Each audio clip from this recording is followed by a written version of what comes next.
Hello there. Well, I thought that today I would try something, if not a little different, then perhaps it might be a little bit of a return to some of the earlier motifs of these videos. My name's Bruce. I want to thank you for watching. If you have not yet subscribed, it would be great if you did subscribe. If you have subscribed, thank you very much. I have a new goal for subscriptions is 580. Now I'm pretty confident that 570 of the subscribers that I now have may be my niece, who I think has simply created 500 accounts and subscribed. I'm not sure about that, but if that's the case, then thank you, niece. And if it's not the case, thank you everyone that is actually subscribed. One thing that I thought about doing was sharing some aspects of my life. If you've been following this, you'll know that I like to make videos about things, about economics, and about people. And what the heck, this is kind of about a person, and it's a little tiny bit about my early career that led me to this sort of mindset that I now have. Early career. My first job was helping my father. I think that's everyone's first job, or helping your mother, helping. You know, and when you help, you learn helping. But somewhere along the line, and it wasn't my second job, I don't know what job exactly it was, but my cousin, who's awesome, and she was the manager of a bar, a tavern, a club that was essentially across the street from my junior high school. And this wasn't your kind of, it was a little bit different from a lot of clubs in that many of the patrons were older, and it was busy. I mean, it was a busy affair, and they had wonderful entertainment. I mean, I don't know if you ever heard of the singer Rita McNeil, but Rita McNeil played there, and basically, who played there? The Blue Rodeo played there. Eventually, I think the Tragically Hip played there. Lots of people, but this is before that, it was in the, like 1970s. And the place was kind of new, and my cousin was the manager. And she had a problem where at the end of the evening, there was a men's washroom and a woman's washroom, and invariably the toilets would be plugged by the end of the evening.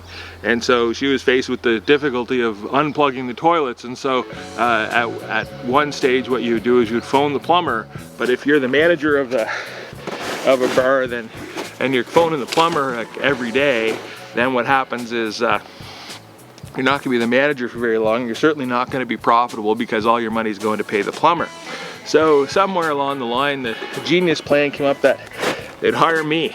And it became my job on a daily basis at lunch, on my way home from junior high school for lunch, I would stop off at this place and unplug the toilets in the men's washroom and the women's washroom. And I developed various techniques for unclogging toilets, which we'll leave out of this video, but let's just say that it taught me a kind of a skill that I have now, and if you know me in real life, you can refute this or say I'm correct or whatever, but the skill that I have, it's called, well, just get on with it. When you're faced with a problem that might have a minute or two of unpleasantness, the best approach is just get on with it. All right, now, the point of the video today, we're doing a review. It's not a review channel. I don't get things and then review them, but sometimes if I have things, I talk about them. If you notice, I talked a little bit about my car, because I'm because I think it might be the 10th or 12th car that I've had in my life, and goodness gracious, it's a better car than I ever thought I would ever have, ever even really be possible for a car. And if you've been following along, you'll know that did I mention that I work for every car company? And not as a salesperson. I mean, this is real. And I worked in the manufacturing of automobiles, and not on the line. Not on the line. When I say every car company, I mean not true, not everyone, but enough that you could make it exaggerated into a thing being every car company. And then I saw someone today talking about the ex-president of the United States and his capacity for embellishment or fabrication. And you know what? Here's a guy that's built a career on having been born with a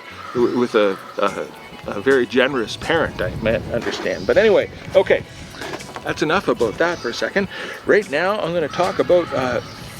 I was going to talk about things. So the things that we're talking about today are shoes. This is a review of Salomon footwear. Okay, I'm a boring person. I've been wearing the same footwear for more than 15 years. I think 20 years. I'm not sure, a number like that. And so we're talking about Salomon footwear. This, if you can see this, is a Salomon shoe. This particular Salomon shoe is, I think, 3 years old, approximately. This shoe I bought during the pandemic, and I was in a bit of a walking phase at the time. And I was doing my 30,000 steps a day, a lot of kilometers. And this shoe held up rather well, so this shoe is still usable, it's still wearable. It's a Salomon shoe, and it's 4 years old. I advocate that shoe. Here's another shoe. This one, this is not as old. This one I think is, if I had to put a label on it, I'd say this shoe is 22 months old. It is not the same model as that one. It's kind of the same. This is a cross 5 wide, size 11 if it matters. And this shoe, the heel's worn, some of the support's gone, but this shoe is still very, very serviceable. I recommend this shoe. Let's move it on. Okay, this shoe. All right, this is a Salomon, I call it my water shoes. These were bought in 2010, so that makes this shoe about 14 years old.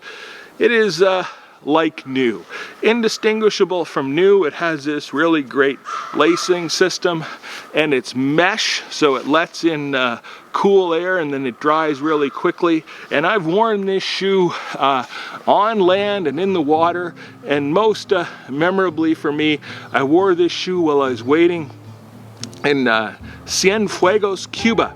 Had a great time in Cienfuegos, Cuba, and I went to Punta Gorda, I think it was called, the end of the point in Cienfuegos, Cuba, and I walked around in the water, and rather than, you know, take a chance on cutting my foot, I had these shoes and I wore them. And I also wore these swimming in Havana. I was in Havana and I saw a group of people that were diving into the ocean from the Malecon, the seaside walkway, I guess. Group of, you know, young people. It seemed like an exciting time, and it looked great to me, so I climbed down there. I got in the water too, and with them. And you know what? When I did that, getting down, that was pretty straightforward, but getting back up, that was a thing. And I was struggling for a few minutes, and someone came along and showed me the technique, the hand placement, where to put your hands to manage to get up from the what are really, I guess, kind of small cliffs along the water. And I got myself back up to the sidewalk area, and I'm here now. I live to tell the tale, and I'll tell you, I highly recommend these shoes, and I recommend Cuba. Okay, moving it along. These shoes, okay, these are waterproof Salomon Thinsulate winter boots. They have this nifty lacing system, and these shoes I've worn a lot. These were purchased in 2009, and they were worn both snowshoeing. They come in handy for snowshoeing. They come in handy for winter bike riding. I do a lot of winter bike riding and general bike riding. I've probably worn these shoes, I'm gonna guess, no fewer than 1,000 days, and these are totally serviceable. They're like new. They've stood up really, really well. I strongly recommend them. They have this little pouch up here to put the little bit of the shoelace affair after you do it up, but I don't use that. I tuck the shoelaces somewhere else. Next, we have these ones, these are Salomon winter boots. I mean, you might be having a theme here. These Salomon winter boots, these were purchased, I think, in 2007, which would make them, what's that, 10 years? 17 years old. I've had these shoes for 17 years, and they are awesome. Because I generally wear them in the winter, and it's not as wearing as wearing them upon asphalt or concrete. I mean, if there's a little bit of moisture or snow on the ground, it tends not to wear out your shoes. I've had these for 17 years. They're awesome. They're very warm. They give good support when you're doing winter hiking and such. I use these shoes while snowshoeing or winter hiking or general hiking. They're not crazy warm. They're very warm. I've worn them in minus 30 degrees Celsius, which is probably even minus 40 degrees Celsius, which is minus 40 degrees Fahrenheit, but only when there's a nearby cafe. Okay, these shoes are awesome. Now, moving it along. These shoes, these are Salomon X Ultra 04 Active Support, and these ones are pretty new. I've had these for about, I'm going to say 3 weeks, 4 weeks. I was looking for shoes that would do well as a hiker for the summer when I was out building mountain bike trails with my mountain bike building trail pals, and would give me enough support, and I've decided these shoes will do it. And if you know me really well, you know that I'm not like the world's richest guy, but I like a bargain. And these shoes were regularly about 220 Canadian dollars, and they were on sale for, I think, 79 bucks. So got these shoes on sale. So far I've worn them a bunch. High marks for these Salomon shoes. Now, this is it. These Salomon shoes, these are the Salomon Quest Winter CS waterproof. These are fantastic. So these are kind of like an updated version, I guess, of these ones. These are 17 years old. These ones I purchased about a month ago.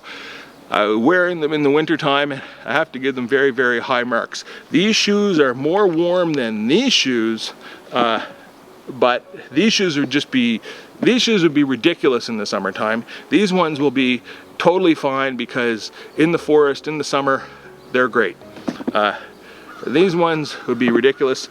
They're great. They don't have you have to lace them up all the way, which is a little bit of a thing because I find the older I get, the farther away from my shoulders my feet get, and it's harder to reach, but oh well, I'm managing.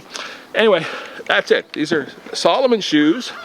This video has been sponsored by nobody. I just thought I'd talk about my shoe collection, and this is not it. I mean, I had other shoes too. I have Allen Edmonds shoes, and when they were really great. And then Florsheim. Years ago, I'd wear Florsheim Oxford wingtip brogues, but that was before Florsheim was like taken over by a different company, and the shoes were fantastic. Get them. They were about at the time, which was like 25 or 30 years ago, they were around $500 or $600 a pair, which is a good nickel for a pair of shoes, but goodness gracious, they were lovely. I strongly recommend, well, if you could go back in time and buy the Florsheims that existed in 1990, I strongly recommend them. I don't think they're the same today. I've been looking. I haven't found them. There you go. I think that to get a shoe of that quality today, you'd pretty well have to get a custom-made shoe. Anyway, my name's Bruce. This is my channel. And if you notice, the video is a little bit eclectic. There tends to be a theme. I said I make two kinds of videos. One is about things that matters I consider serious, and the other one, this is not a super serious video, but if you're into personal economics and looking for value in footwear, really, I don't have anything bad to say about these Salomon things. Really, they've served me very, very well. And when I go to buy shoes, generally this is what I get. All right, thank you very much. Have a great day. And this snow, you know, there's actually not that much snow, and this winter has been mild by measures. Quite often in this area we're going to get 6 or 7 or 8 meters of snow, and this time, no, not so much. And now I have, that's my story. So thank you very much and enjoy the rest of your day. Goodbye. Goodbye.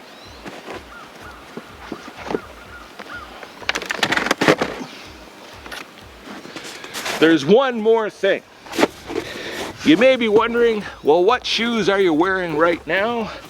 And I'm gonna tell you that the shoes I'm wearing right now aren't shoes at all, they're boots. These are Baffin winter rubber boots. They have a liner. I've taken the liner out so that it makes it easier for me to slide my feet in and out. You can use the liner as slippers, but if you're looking for something for shoveling snow or putting on quick, Baffin winter boots.